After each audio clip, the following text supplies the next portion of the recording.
So let's move on to where we're at with the reopening, where the states are at, what's going on with people getting back out in the economy and generating the economy, getting it started again, and what's going on with unemployment.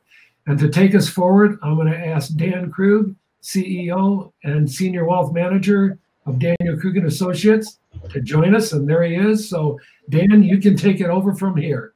Great. Thank you very much, Rocky, and welcome everybody. We're going to go right into the numbers here. So when you're talking about reopening and unemployment, well, we've got some pretty good numbers that we're looking at right now. From a mobility standpoint, and meaning that people actually getting up, getting out, moving around, it has increased substantially over time, and certainly since the weather has improved.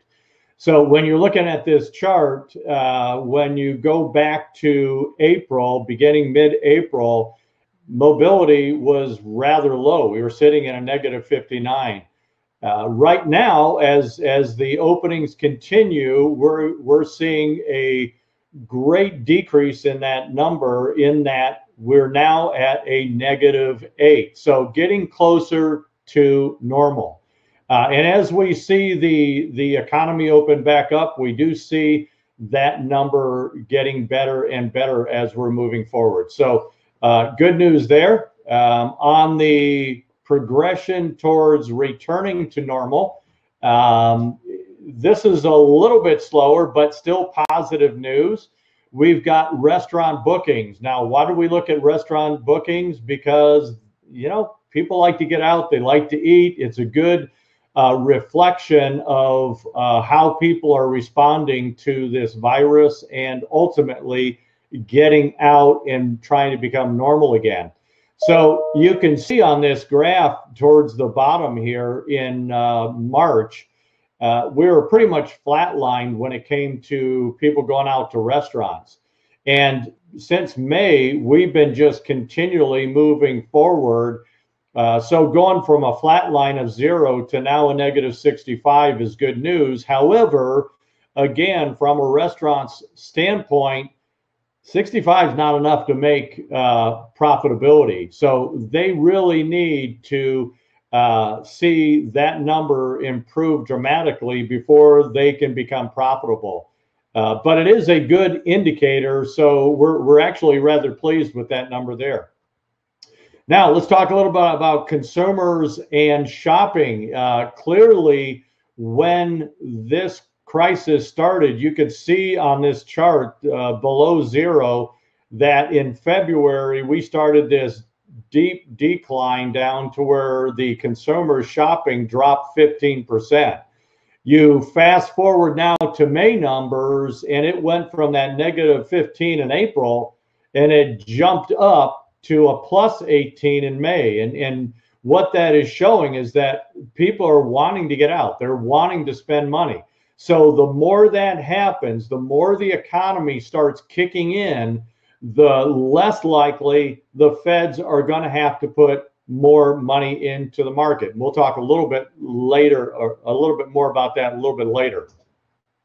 So what about traveling? This is an industry that got hit really, really, really hard. So there was a major drop down to about a -96% when you're thinking about the number of travelers out there on a daily basis.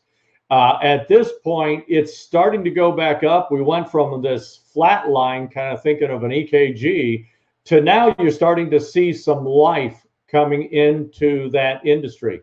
But we do believe it's going to be a slow go for them.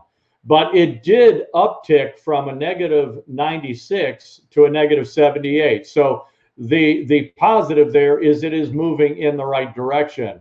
Maybe not as fast as we'd like it to see it, but that's just going to take time for people getting used to it.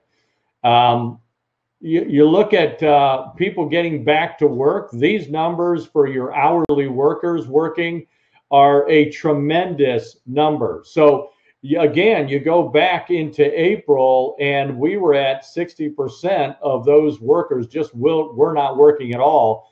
And over half of them are back to work already. So we're seeing an uptick relative to the employment numbers. Obviously, we saw that a week and a half ago relative to how the numbers came out.